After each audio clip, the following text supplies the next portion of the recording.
Bienvenue dans Budget Chéri, le podcast qui parle d'argent, de thunes, de pognon de manière simple, décontractée et fun. Pour ceux qui me découvrent aujourd'hui, je suis Delphine Pinon, je suis désormais coach en finances personnelles, c'est-à-dire que j'accompagne les personnes qui stagnent dans leur épargne mais aussi dans leurs projets à se choisir une nouvelle vie prospère. Ce podcast, c'est mon kiff personnel depuis un peu plus d'1 an maintenant que vous êtes désormais plus de 25 000 à écouter chaque mois. Chapeau, merci beaucoup. Dans ce podcast, on parle de vos préoccupations d'argent au quotidien, par exemple. Quand je cours après une augmentation, après quoi je cours vraiment ? Pourquoi est-ce que j'ai envie d'acheter dès que je me sens un peu triste ? Vais-je relâcher mes efforts budgétaires quand ce foutu virus sera bel et bien derrière nous ?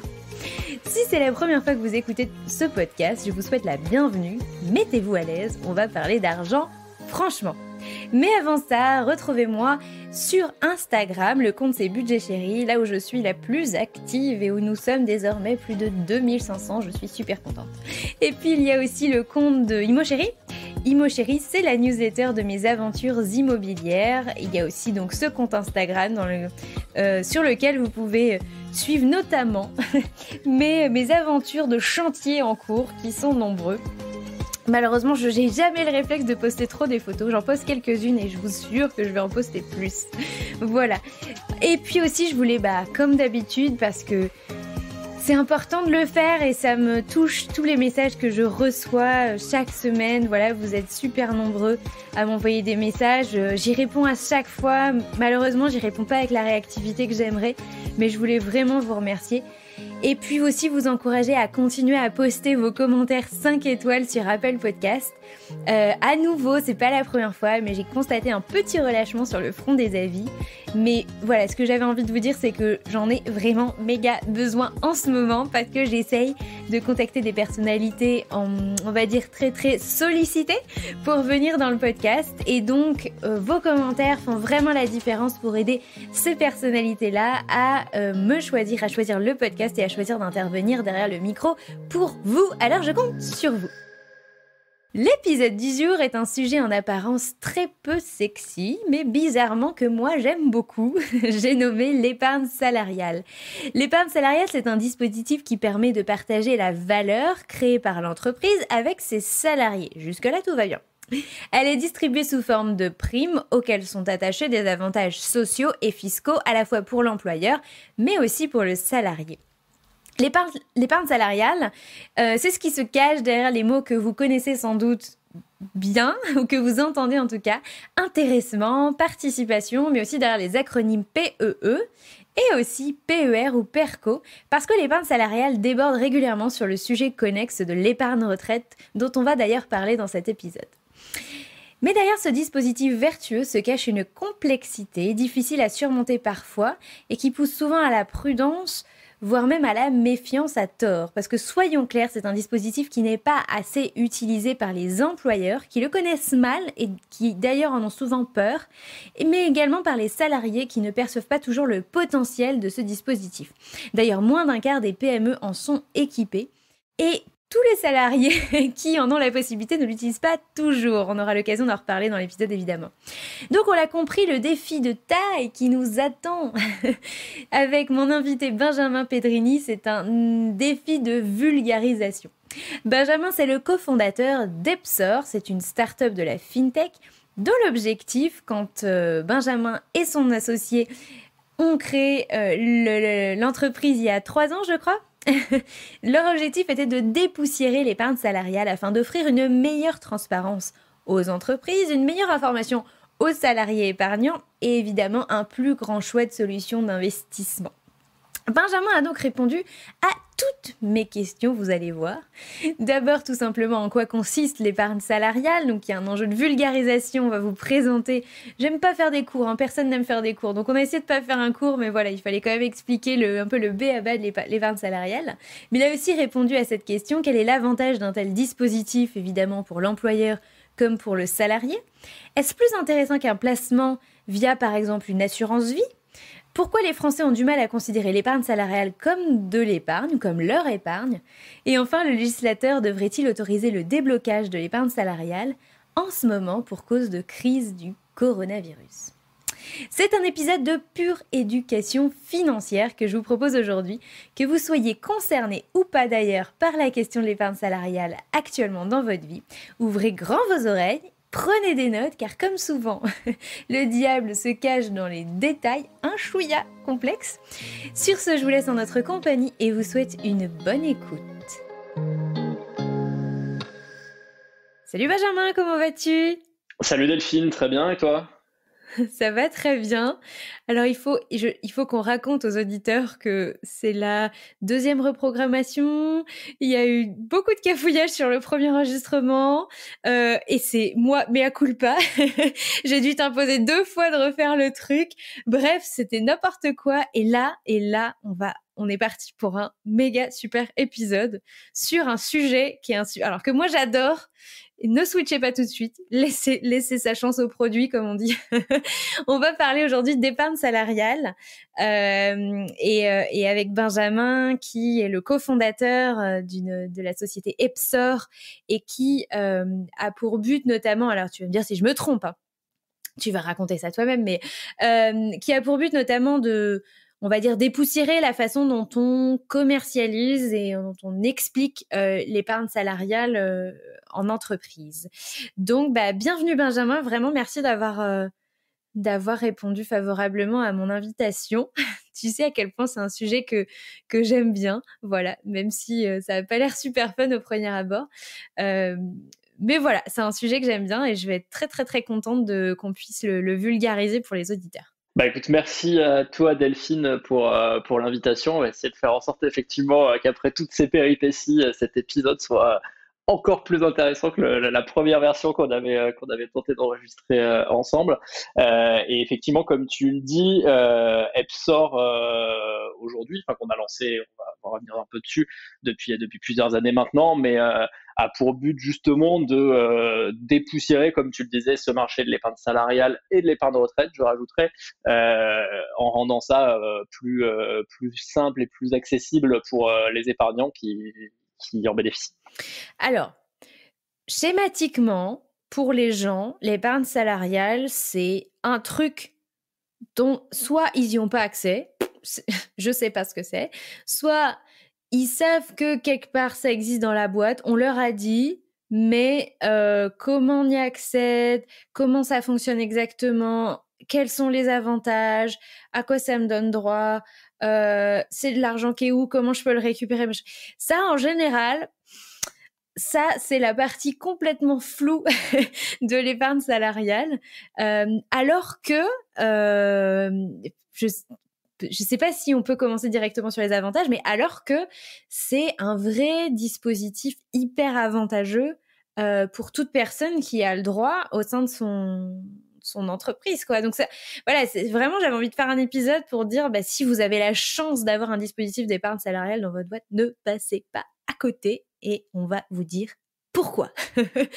T'as tout à fait raison, jusqu'au point même parfois, et c'est assez surprenant, hein, mais que certaines personnes avec qui, notamment quand on avait fait nous des études au moment du lancement de la boîte, on était allé interroger beaucoup d'épargnants et certains croient même parfois que cet argent qui est là, il est peut-être même pas complètement à eux et il est peut-être à l'entreprise. Donc il y a vraiment parfois un vrai manque d'appropriation de ce produit-là, alors qu'effectivement, comme tu dis, c'est quelque chose de super intéressant quand on peut y avoir accès. Et j'ai même des gens avec qui je discute, qui me parlent de leur situation financière, de leur patrimoine. J'ai la chance que les gens se confient vraiment de manière financièrement intime à moi.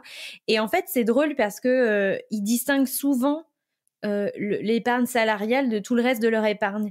Alors, par exemple, j'ai des gens qui me disent, voilà, j'ai tant sur mon livret. Ah oui, et puis j'ai aussi un PEE. Mais bon, ça, enfin voilà, soit les gens me disent, je considère pas vraiment que c'est là, comme si c'était, comme exactement ce que tu dis, comme si c'était pas vraiment à moi. En tout cas, tant que je l'avais pas sur mon vrai compte à moi, c'était pas vraiment à moi. Ou alors, enfin voilà, c'est souvent le cas que j'ai, c'est je considère pas vraiment que c'est de l'argent qui est à moi, duquel je peux disposer. Alors ça, c'est pas faux parce que on y reviendra, mais c'est pas de l'argent dont on peut disposer comme on veut, quand on veut.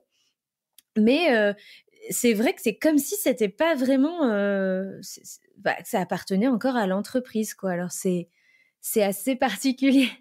Ouais, ouais, c'est complètement vrai et j'ai envie de dire, on retrouve même ça des fois chez des salariés qui ont pu, durant leur carrière, enfin, et qui, sans dire que, sans parler de gens qui ont une carrière très très longue, mais enfin voilà, moi, je vais pas le cacher, j'ai 34 ans et dans mon entourage, j'ai des gens qui ont fait plusieurs entreprises depuis qu'ils ont démarré leur vie professionnelle.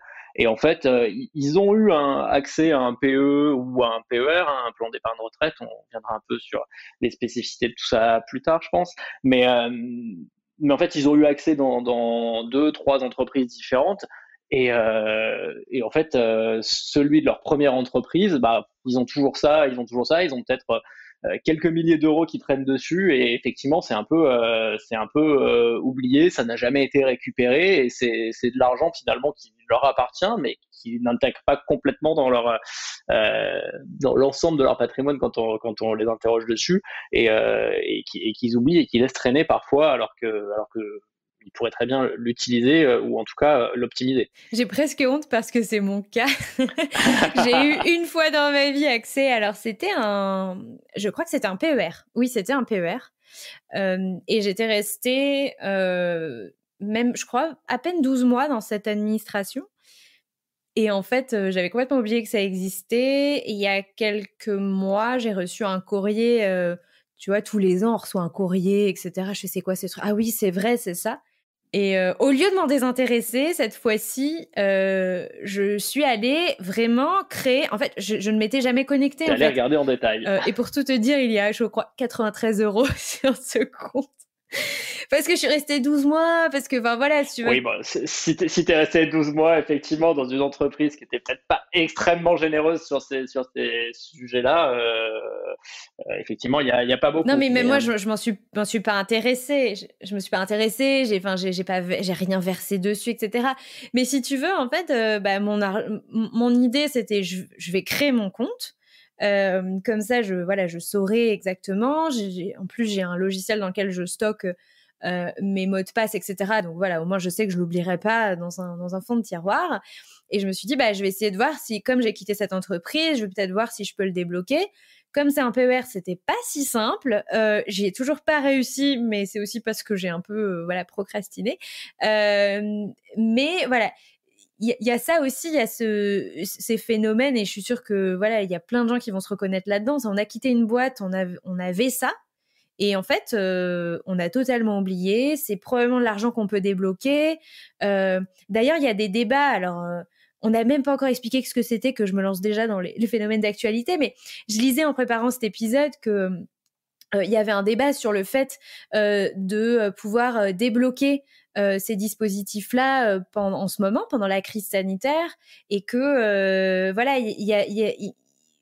voilà, je sais pas comment vous vous positionnez là-dessus. Est-ce que peut-être tu peux donner un éclairage là-dessus? Mais disons que c'est de l'argent qu'un certain nombre de gens peut-être aimeraient débloquer, ou ça pourrait bénéficier à un certain nombre de gens en fonction de leur situation. Et pour l'instant, c'est pas encore sur la table d'assouplir les conditions de déblocage de ces mécanismes, malgré la crise et malgré tout ce qu'aligne l'État pour pouvoir compenser aussi les pertes de certaines personnes, et notamment dans certains secteurs. Oui, là-dessus, effectivement, alors il y a eu de gros débats l'année dernière aux alentours du mois de, voilà, on va dire entre les mois d'avril et de juin, qui était vraiment le cœur, on va dire, de la tourmente. De la crise, oui. Exactement. Il y a eu des gros débats sur faut-il permettre des déblocages anticipés de l'épargne salariale ou non, parce qu'effectivement, on n'a pas encore présenté complètement les produits, mais dans l'épargne salariale, on a deux types de produits. On a des produits d'épargne retraite, donc avec de l'argent qui est bloqué jusqu'à la retraite, et on a des produits qui s'appellent le plan d'épargne entreprise, où l'argent est bloqué 5 ans, et sur lequel il y a des cas de déblocage anticipés qui existent. Lors de précédentes crises qu'on a pu connaître, il y a des cas de déblocage anticipé parfois qui ont été des nouveaux cas de déblocage anticipé qui ont été introduits. Ça a été le cas sous Sarkozy, où il y a eu un cas de déblocage qui a été mis en place de façon ponctuelle pour favoriser l'achat de véhicules. Enfin, il y a eu plusieurs cas comme ça qui par moment, ont permis de répondre à des besoins. Le fait est que si on regarde dans le rétroviseur, à chaque fois qu'un cas de déblocage anticipé comme ça a été mis en place de façon provisoire pendant une période de crise, il y a eu un succès extrêmement mitigé, c'est-à-dire que les Français ne se sont pas rués sur leur épargne salariale pour la vider, pour aller consommer. Donc du coup, fort à mon avis de l'absence de gros succès par le passé, ça a rapidement été écarté des débats.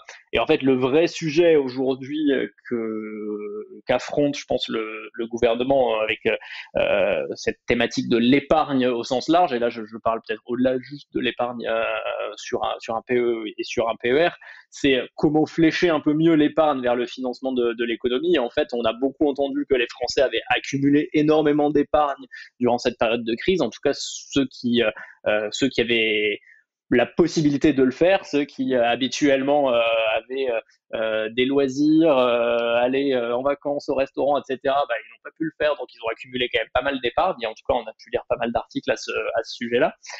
Et en fait cette épargne, principalement, elle a été accumulée sur des livrets, elle a été accumulée sur des comptes courants, elle n'a pas du tout été dirigée vers le financement de l'économie. Et aujourd'hui, je pense que c'est ça qu'essaye un petit peu de faire le gouvernement, c'est de faire en sorte que soit l'épargne soit réintroduite dans la consommation, soit mieux orientée vers le financement de l'économie.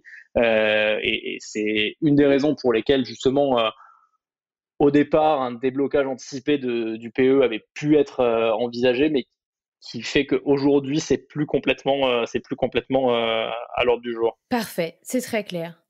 Alors, j'ai failli partir sur un autre sujet d'actualité, mais je me le réserve pour plus tard. Surprise. Ok. Suspense. Exactement, attends. Il est temps qu'on fasse un peu de pédagogie. Alors, l'épargne salariale, en fait, c'est une terminologie chapeau, en fait. On vient de dire que derrière, il y avait deux acronymes. Est-ce que tu peux me dire, voilà, globalement, c'est quoi l'épargne salariale ? De quoi est-ce qu'on parle ? Oui, j'ai parlé juste avant de deux acronymes, effectivement, tu viens de les mentionner. En fait, l'épargne salariale, pour aller encore plus en amont de ça, c'est avant tout, finalement, deux typologies de mécanismes que l'entreprise peut faire le choix de mettre à disposition de ses collaborateurs. C'est d'une part des primes qu'elle va pouvoir verser à ses collaborateurs. Et donc ça, sans doute que tes auditeurs, en tout cas ceux qui en bénéficient, ont déjà entendu les termes de participation et d'intéressement. Je reviendrai un petit peu après sur ces deux mécanismes-là. Mais donc ça, on parle de primes que l'entreprise va verser à ses collaborateurs dans des conditions fiscales qui sont avantageuses à la fois pour elle et pour le collaborateur. Et l'épargne salariale, c'est aussi des plans d'épargne, c'est pour ça que ça s'appelle épargne salariale, hein. C'est des enveloppes, on va dire, fiscales qui, au même titre qu'un PEA, une assurance vie, qui sont des enveloppes pour épargner. Eh bien, dans l'épargne salariale, il existe le PE, le plan d'épargne entreprise, comme j'ai mentionné, et le PER, le plan d'épargne de retraite, qui sont deux enveloppes à l'intérieur desquelles un salarié d'une entreprise peut épargner. Et donc, il peut épargner ses primes d'intéressement et de participation. Et là, il a un gros avantage à le faire, qui est qu'il ne paye pas d'impôt sur le revenu sur ses primes s'il fait le choix de les placer dans un de ces deux plans. Et il peut également faire le choix d'utiliser ces deux enveloppes-là, que ce soit le PE ou le PER, pour épargner en plus à titre individuel, au travers de versements volontaires qu'il pourrait faire, et dans certains cas, bénéficier sur ces versements volontaires d'un abondement de l'entreprise si l'entreprise a choisi de mettre en place ce type de mécanisme. Donc l'abondement, c'est quoi ? C'est l'entreprise qui va choisir d'aider l'effort d'épargne de ses collaborateurs, et donc de dire, si toi, salarié de mon entreprise, tu fais le choix de verser 100 € sur ton plan d'épargne, moi, j'abonde ce versement, donc je rajoute 10%, 20%, 50%, 100% de ce que tu as investi. Donc en fait, je te permets dès le départ, au moment où tu vas faire ton versement, de potentiellement doubler, tripler la mise. Quel est l'intérêt pour... commençons par quel est l'intérêt pour l'employeur de verser ces primes, en fait, parce que là, on parle, il y a les primes qui sont versées, et si ces primes sont placées dans soit le PE, soit le PER pour la retraite, qui peuvent faire l'objet d'un abondement supplémentaire de la part de l'employeur. Spontanément, on se dit, ça fait beaucoup d'argent quand même. Ça peut faire beaucoup d'argent. Quel est l'intérêt, en fait, pour l'employeur de mettre en place ces dispositifs? Alors, l'intérêt pour l'employeur, c'est... il y en a plusieurs. L'épargne salariale, c'est un outil de la politique salariale de l'entreprise. Donc, c'est une façon pour un employeur de permettre à ses collaborateurs de bénéficier d'autres avantages que le salaire à des conditions qui sont plus avantageuses pour lui. Typiquement, un employeur qui va verser 1 000 euros de prime au travers de l'épargne salariale, ça va lui coûter moins cher que de verser 1 000 euros de prime classique. Donc, si tu veux, l'employeur, il a un intérêt à le faire sur le plan purement économique d'une part. D'autre part, c'est quelque chose qui va vraiment participer à sa marque employeur, le fait qu'il associe ses collaborateurs à la réussite de l'entreprise, puisque on n'a pas décortiqué un petit peu les deux mécanismes que sont l'intéressement et la participation, mais en fait, c'est des mécanismes de partage de la valeur en fait en entreprise, ces deux outils-là. La participation, c'est quelque chose qui est assez vieux en France, qui remonte, si on fait un peu d'archéologie sur l'épargne salariale, c'est quelque chose qui a été d'archéologie. c'est quelque chose qui a été introduit en France par le général de Gaulle, donc c'est quelque chose qui existe depuis très longtemps, et comme son nom l'indique, participation, ça permet aux salariés de participer aux résultats de l'entreprise. Donc en fait, c'est en gros, je suis une entreprise, je réalise des bénéfices. Au travers de la participation, je permets à mes collaborateurs de toucher une partie de ces bénéfices-là. Et l'intéressement est un mécanisme un peu différent. C'est un mécanisme qui peut être conditionné enfin, c'est un mécanisme qui est conditionnel, mais qui peut être conditionné à n'importe quel, on va dire, sujet et pas forcément au bénéfice de l'entreprise. L'intéressement, c'est quelque chose qui peut être conditionné à la croissance du chiffre d'affaires. Ça peut être quelque chose qui est conditionné à des critères de qualité au sein d'une entreprise. Ça peut être quelque chose qui est conditionné à la politique RSE d'une entreprise. Ça peut être conditionné à tout un tas de critères, mais il faut qu'il y ait une condition et que sur la période donnée, en général l'année, l'entreprise atteigne l'objectif qu'elle s'est fixé pour pouvoir verser une prime d'intéressement à ses collaborateurs. Donc c'est un vrai outil managérial aussi pour l'entreprise de dire je vais communiquer sur un objectif commun à mes salariés vers lequel ils doivent tendre pour pouvoir leur verser une prime derrière. Est-ce que l'employeur il a une obligation de mettre en place un dispositif quelconque d'épargne salariale dans l'entreprise? Alors certains employeurs, mais pas tous. C'est-à-dire que le seul élément dans l'épargne salariale qui est obligatoire, c'est la participation. Je viens de dire que ça avait été introduit par le général de Gaulle. C'est quelque chose qui a été introduit et qui du coup est obligatoire pour les entreprises de plus de 50 salariés, donc seulement pour une certaine typologie d'entreprise. Et encore une fois, à ce niveau-là, c'est obligatoire dans les entreprises de plus de 50 salariés qui réalisent des bénéfices. C'est-à-dire que pour pouvoir verser de la participation, il faut avant tout dégager des bénéfices. Donc, c'est pour ça que vous pouvez, éventuellement, si vous nous écoutez, être salarié dans une entreprise qui a plus de 50 salariés et vous dire, bah, moi, je touche pas de participation. C'est peut-être parce que votre entreprise a beau avoir plus de salariés, ne dégage pas suffisamment de bénéfices pour pouvoir vous verser de la participation, parce que la formule de calcul de la participation est une formule légale qui prend en compte le résultat net de l'entreprise, mais également un certain nombre d'autres critères relatifs à la masse salariale, à la valeur ajoutée créée par l'entreprise, etc. C'est vraiment une formule qui est inscrite dans le code du travail, la formule de calcul de la participation.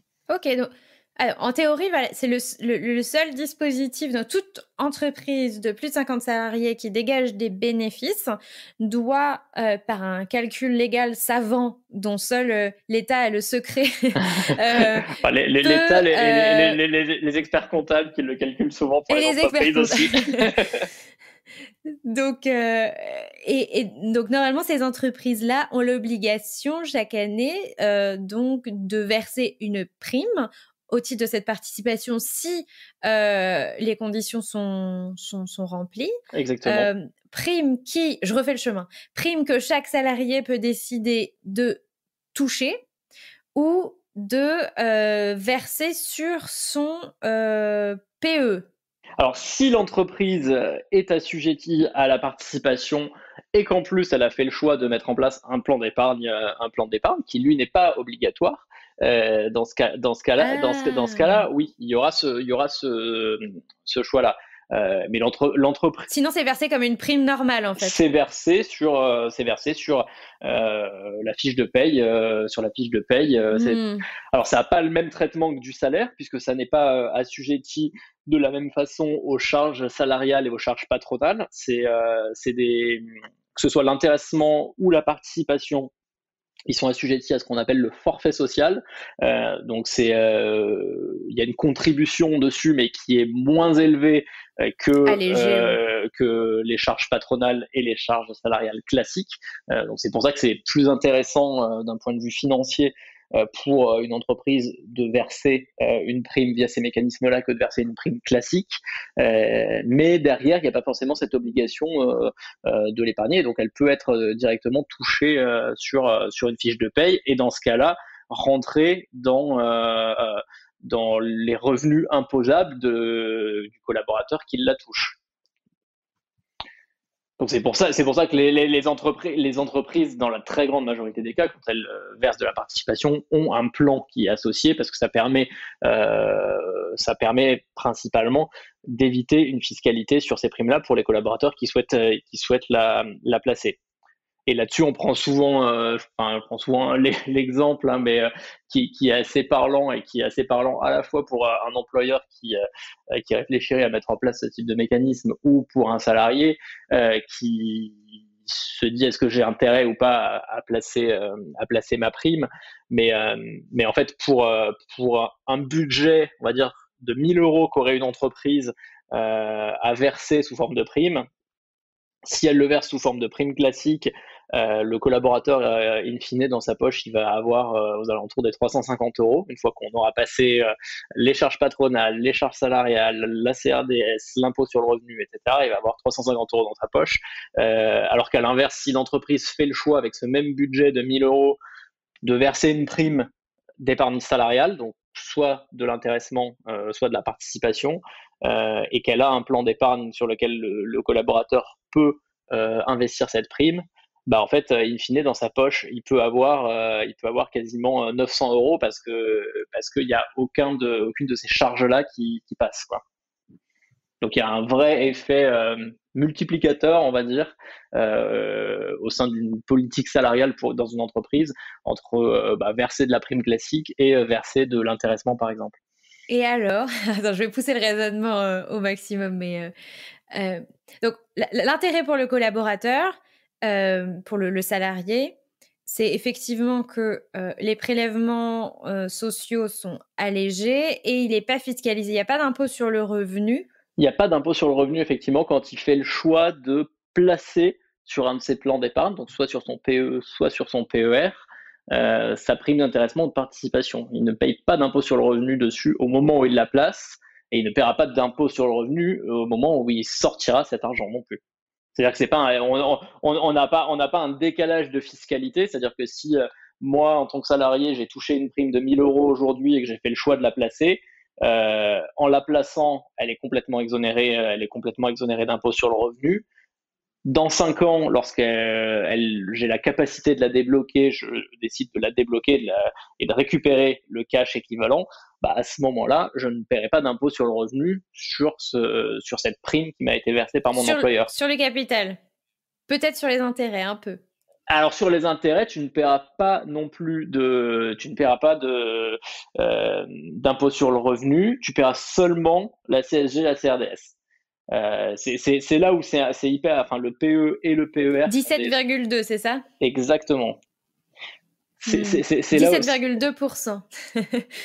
17,2% sont les prélèvements sociaux, effectivement, la CSG et la CRDS que l'on paye sur à peu près toutes les plus-values qu'on peut réaliser dans n'importe quel produit d'épargne, sachant qu'en général, on rajoute à ça de l'impôt sur le revenu.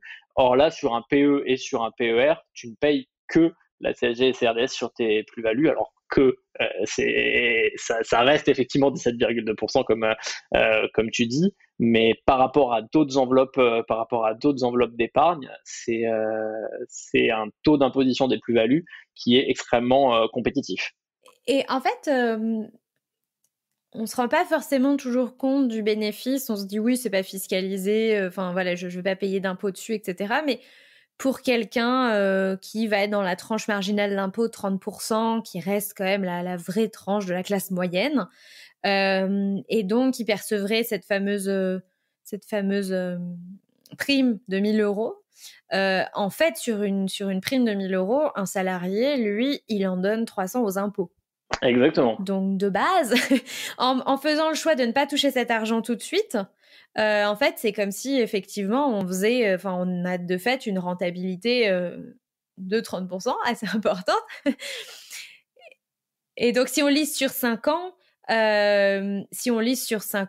30 divisé par 5, on est quand même sur du 6% l'année. S'il y a eu que un versement de 1 000 euros, voilà, mais on pourrait calculer à peu près la rentabilité comme ça. Donc on est sur un produit pas mal. En ayant juste, voilà, il faut avoir fait le choix de ne pas toucher cet argent tout de suite, qui en effet est bloqué au moins 5 ans, sauf cas de déblocage anticipé. Anticipé, exactement. Mais, non, mais tu as tout à fait raison. Et c'est vrai que pour un salarié qui a un taux d'imposition de ce niveau-là, il y a vraiment, enfin, sauf à ce qu'il ait un besoin de liquidité vraiment à très court terme, mais sinon il a tout intérêt à placer cette prime-là, puisque le gain immédiat de par cet effet d'exonération fiscale est extrêmement important, et sachant que en plus, bah, le fait de le placer pendant 5 ans, on peut se dire j'ai déjà gagné 30% à l'entrée, one shot, donc du coup je peux aller investir ça sur des produits qui peuvent peut-être me rapporter un tout petit peu, et pas forcément mettre ça sur des supports monétaires qui rapportent et sécurisés qui ne rapportent pas grand-chose, parce que en fait on peut se dire d'entrée de jeu j'ai gagné 30%, donc du coup avant d'être vraiment perdant sur mon placement, il faudrait que, enfin si je prends un peu de risque, il faudrait que j'ai un placement qui me fasse vraiment perdre beaucoup. Donc faut aussi mesurer cet effet-là au moment de faire ses choix de placement, quand on investit sa prime, parce que à la fois on va faire le choix de la mettre dans son PE, mais derrière, une fois qu'on a un PE, on a accès à plusieurs supports de placement. Et c'est là où parfois ça peut se corser pour certains. Ouais, on va y revenir, mais il faut savoir sur quoi la placer. Oui, on va y revenir, ouais. Exactement. Si je pousse le raisonnement, on vient de dire que c'était ultra avantageux pour les deux. Donc, on a une entreprise qui va pas ou très peu payer de charges, et on a un salarié qui effectivement a vachement intérêt alors, l'intérêt, il y en a quand même un si je décide de la toucher tout de suite et pas de la placer, ou il y a zéro intérêt finalement si je décide de la toucher en direct? À partir du moment où tu payes de l'impôt sur le revenu, où tu es imposable, t'as forcément un intérêt à placer.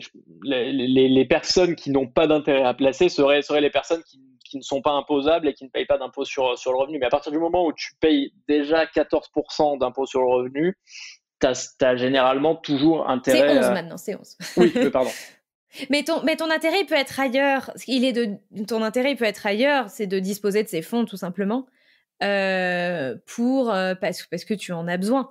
Mais donc en fait, si toi tu décides de toucher ta prime en direct, ça a toujours un avantage pour ton employeur qui lui n'a pas payé de charges. Donc Oui. quelque part c'est un avantage indirect pour toi, c'est que tu vas de toute façon toucher plus que si ça avait été une prime classique, mais en revanche t'as pas d'autres bénéfices que ça, si ce n'est de le toucher maintenant, effectivement. Non, effectivement, le cas où d'un point de vue purement rationnel, économique et dans une logique de placement, c'est toujours plus intéressant de le placer parce que effectivement, sauf à ne pas être imposable, tu fais forcément une économie considérable à l'entrée. Donc le vrai élément qui peut t'amener à ne pas le placer, c'est effectivement un besoin de liquidité personnelle qui fait que tu préfères toucher cette prime et avoir des liquidités pour gérer ton quotidien plutôt que de placer. Je mettrai deux petits de petites parenthèses, enfin pas parenthèses, mais de petites ajouts à ça. En fait, il y a on le disait tout à l'heure en préambule de l'épisode. Beaucoup de personnes se disent l'épargne salariale c'est ça, j'ai ça de côté, je m'en rends même pas compte, etc.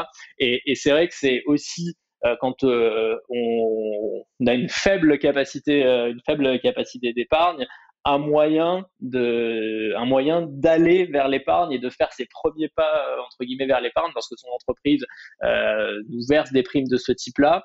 Et donc, je pense que c'est toujours intéressant de mettre ça dans la balance et de se dire, au moins, je me constitue une petite épargne de sécurité en plaçant ma prime ou en plaçant une partie de ma prime. Il faut savoir que la fameuse prime de 1 000 euros dont on parle depuis tout à l'heure, en tant que salarié, je peux faire le choix de placer 500 euros et en toucher 500 en cash directement. Donc, voilà, c'est un mécanisme, on va dire, qui est mis en place par l'entreprise et qui peut aussi, pour des personnes qui seraient plutôt cigales que fourmis, les amener et les inciter à épargner. Et après, si c'est un vrai besoin de liquidité à court terme, il existe aussi des mécanismes qui peuvent être intéressants parfois, y compris pour des personnes qui ont des taux d'impôt sur le revenu en tranche marginale à 30%, comme on disait tout à l'heure, mais qui sont des mécanismes d'avance sur épargne salariale. Alors, c'est une sorte de prêt avec un nantissement sur ton épargne, et c'est en gros, tu as 1 000 euros que tu vas placer. Donc en fait, tu t'extériorises tout de suite ton gain de 30%, qui est ton taux, ta tranche marginale d'imposition. Mais en fait, tu as besoin de 1 000 euros parce que tu veux acheter, j'en sais rien, un nouvel ordinateur ou autre. Enfin, tu avais envie d'avoir ces liquidités-là. On peut te faire une avance sur épargne salariale et en gros, c'est un crédit qui va être avec un taux de 2% l'an à peu près. Et en fait, au bout de 5 ans, quand tes 1 000 euros seront disponibles, ils vont venir rembourser le crédit et toi, tu auras payé 2% par an d'intérêt. Ok. Là où tu auras gagné, en fait, d'office 6% par rapport au calcul que tu as fait tout à l'heure sur les 30% divisés par 5 ans, là où tu auras gagné d'office 6%. Donc, c'est aussi une façon de contourner ça pour des personnes qui vraiment seraient à la fois intéressés par le fait de placer et de pouvoir faire fructifier leur épargne, de pouvoir bénéficier de ce gain fiscal, mais qui en même temps auraient des contraintes de liquidité à court terme et qui auraient besoin de récupérer du cash à court terme. Et dans le même genre, l'arbitrage se pose aussi. Alors, je crois qu'il y a peu de Français qui utilisent la possibilité de faire des versements libres. Mais on peut aussi, tu m'arrêtes hein, sur ma compréhension du truc, mais donc il y a ces fameuses primes de l'employeur qu'on peut mettre sur notre PE ou notre PER, qui est pour la retraite. Et il y a aussi des versements qu'on peut faire. Voilà, on a de l'argent, on a de l'épargne, on peut décider de le mettre sur le PE ou le PER. Est-ce qu'on a les mêmes avantages par exemple, dans le cas où il y a un abondement de notre employeur, est-ce que l'abondement concerne aussi ces versements? En gros, quel intérêt on peut avoir de mettre son épargne sur ces dispositifs-là plutôt que sur d'autres dispositifs qui sont ouverts à tout le monde, comme son assurance vie par ailleurs, et qui ne sont pas spécifiques à ce qu'on a avec notre employeur?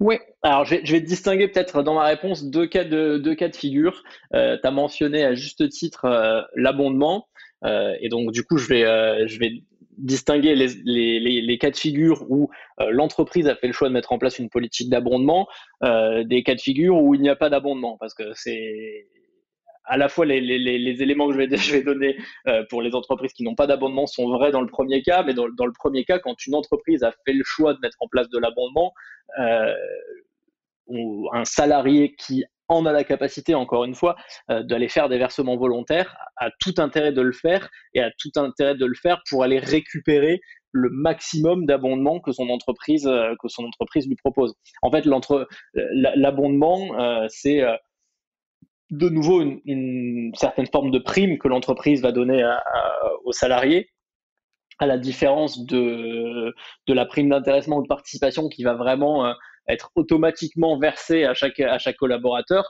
L'abondement, il faudra que le collaborateur fasse la démarche d'aller le chercher. Potentiellement, votre entreprise, elle vous donne droit à 100% d'abondement sur vos versements dans la limite de 1 000 € annuels ou dans la limite de 1 500 € annuels. Bah, en fait, c'est un moyen pour elle de vous inciter à épargner et de vous dire, bah, si vous faites 1 000 € de versement annuel, moi je vous abonde à 100%, donc je vous en rajoute 1 000. Et donc ça, c'est hyper important pour toutes les personnes, je pense, qui nous écoutent et qui sont intéressées par le sujet. Quand elles travaillent dans une entreprise qui a mis en place de l'abondement, de bien comprendre quelles sont les règles d'abondement qui ont été mises en place au sein de son entreprise, de façon à optimiser finalement le montant que l'on peut épargner. Et dans beaucoup de cas, et moi je le vois chez nous, chez Epsor, on a beaucoup d'entreprises clientes qui ont des politiques en matière d'abondement qui sont extrêmement généreuses pour leurs collaborateurs. Et pour autant, dans toutes ces entreprises, chaque année, il y a des salariés qui ne vont pas chercher le maximum de l'abondement. Alors, parfois, ça s'explique, hein, parce qu'évidemment, pour aller chercher de l'abondement, il faut avoir la capacité de faire des versements volontaires, comme on le disait juste avant. Et donc, il y a des situations, il y a des cas de figure où les salariés n'ont pas la capacité à faire les versements volontaires pour aller chercher l'abondement maximal. Mais en fait, dès lors qu'on a la capacité de le faire, c'est vraiment une énorme perte d'opportunité de ne pas le faire, puisque finalement, Bah oui. c'est de l'argent gratuit, en quelque sorte, que vous propose et vous donne votre entreprise. En fait, il faut comprendre que l'intérêt pour l'entreprise, c'est vraiment, on est encore dans cette idée de politique salariale de manière générale, politique de rémunération globale. Donc la participation, c'est sur la performance de l'entreprise. L'intéressement, on est passé un petit peu vite, mais c'est sur des critères propres à l'entreprise qu'elle définit. Donc on est encore sur de la performance, mais on va dire customisée par rapport à l'entreprise. Et là, l'abondement, en fait, on récompense pas la performance de l'entreprise, mais on récompense l'effort d'épargne de son salarié, De ses en quelque sorte. collaborateurs, exactement. Oui. Voilà, et on lui dit, bah, si tu mets 1 000 € dans le cas où tu parlais d'un abondement à 100%, en fait, faut mettre dans la tête des gens les choses hyper concrètes. C'est effectivement, donc, que si tu verses 1 000 € dessus, soit via ta prime, soit en versement volontaire, l'entreprise qui a mis en place un abonnement à 100% va te verser 1 000. genre va te donner 1000 qui sont pas dans ton contrat de travail, qui vont pas aller te prendre par ailleurs sur autre chose. C'est juste, ça fait partie de la politique globale de l'entreprise. Et quand on pense que c'est pas conditionné à la quelconque atteinte d'un objectif individuel ou même collectif, c'est là où tu dis c'est gratuit, dans le sens où effectivement il faut pas travailler plus pour l'avoir. Il faut pas les entreprises qui ont fait face au coronavirus, elles peuvent pas abandonner leur abondement comme ça, sauf à le faire voter par les assemblées générales, par les conventions, les syndicats, etc. Tu vois, c'est pas quelque chose sur lequel on peut revenir comme ça juste parce que l'entreprise traverse une mauvaise passe. Donc voilà. T'acceptes en contrepartie de bloquer ton argent, on est d'accord, hein, si tu fais un versement volontaire sur lequel il y a un abonnement. Oui, les principes des deux plans sont applicables également à l'abondement que tu vas toucher. C'est-à-dire que si tu perçois de l'abondement sur ton PE, par rapport à la date à laquelle est investi ton abondement, il sera bloqué pendant 5 ans. Si tu perçois de l'abondement sur ton PER, il sera bloqué jusqu'à ta retraite, avec toujours ces fameux cas de déblocage anticipé qui existent, et si jamais tu as besoin de ton épargne plutôt que ça. Mais effectivement, c'est quelque chose qui généralement, quand une entreprise a fait le choix de le mettre en place, fait vraiment partie de sa politique salariale globale, et donc c'est quelque chose en plus qu'elle a prévu pour ses salariés. Et donc il serait dommage en tant que salarié de ne pas aller chercher ces sommes-là que l'entreprise nous propose. Alors, moi, d'intuition comme ça, je me dis, attends, forcément, les boîtes qui font ça, c'est sûr qu'à côté, ton salaire, il est plus bas, quoi.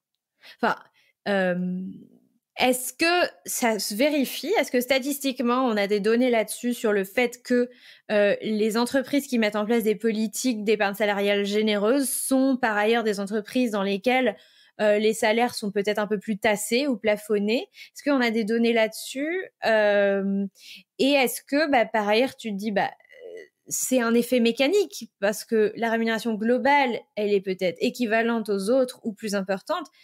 C'est juste qu'elle est diversifiée sous tout un tas de mécanismes qui sont plus avantageux pour tout le monde. Par rapport à ton premier point, je pense pas qu'il y ait de... Je pense pas qu'il y ait ce lien. Au contraire, j'aurais tendance à dire que les entreprises qui ont des politiques salariales généralement généreuses vont chercher la plupart du temps à optimiser les différents leviers qui s'offrent à elles pour rémunérer leurs collaborateurs. Et donc du coup, les entreprises qui vont avoir des politiques en matière d'épargne salariale assez généreuses vont pas forcément être les moins disantes en termes ni de salaire, ni d'autres avantages à destination des collaborateurs. C'est plutôt des entreprises qui sont dans une logique de partage de la valeur, de valorisation de la marque employeur, qui veulent avoir une politique salariale assez forte et assez généreuse. Donc, je pense que le lien est pas forcément évident, même s'il n'y a pas non plus d'études qui existent et là sur l'étagère que je pourrais utiliser pour comparer la politique salariale classique et la politique salariale au travers de l'épargne salariale. Mais généralement, voilà, ce qu'on peut constater, c'est que les entreprises généreuses sont pas forcément celles qui versent le moins. À l'inverse, les entreprises et c'est pour ça que c'est plus pour moi une philosophie d'entreprise, et ça on le voit, les entreprises qui versent très peu, voire pas du tout en épargne salariale, sont plutôt des entreprises qui sont pas du tout dans des logiques de partage de la valeur justement, et qui sont plutôt, on va dire, individualistes dans l'esprit et dans la culture d'entreprise, quoi. Donc c'est plus ça les drivers qui vont pouvoir nous dire qu'au sein d'une boîte, la boîte va être généreuse en matière d'épargne salariale ou pas. D'ailleurs, il y a un sujet qu'on n'a pas évoqué, mais il faut être honnête. Le sujet de l'épargne salariale, ça reste majoritairement, alors c'est peut-être regrettable, mais ça reste un sujet de grandes entreprises. Moi, j'ai trouvé quelques statistiques en préparant l'épisode, mais 58% des entreprises de plus de 500 salariés ont un dispositif d'épargne salariale, et ce chiffre descend à 25% pour les entreprises de 50 salariés, de plus de 50 salariés, mais la catégorie d'en dessous. C'est vrai que on est plus on est dans une petite structure, moins on est susceptible d'avoir ces dispositifs-là. Est-ce qu'il y a une raison à ça, à part peut-être que l'entrepreneur, le fondateur d'une PME, il a peut-être un niveau il a moins le temps de s'en occuper, il a un niveau de connaissance de ces sujets-là qui est faible, et il a 50 000 priorités qui passent avant. Comment t'expliques ça, toi? Et d'ailleurs, il me semble que vous êtes d'abord allé, quand Epsor a été créé, c'était d'abord avec l'ambition de peut-être démocratiser aussi et de faire découvrir ce dispositif à des plus petites entreprises. Est-ce que vous êtes toujours dans cette dynamique-là, ou est-ce que vous avez revu vos choix stratégiques vous-même en tant qu'entreprise?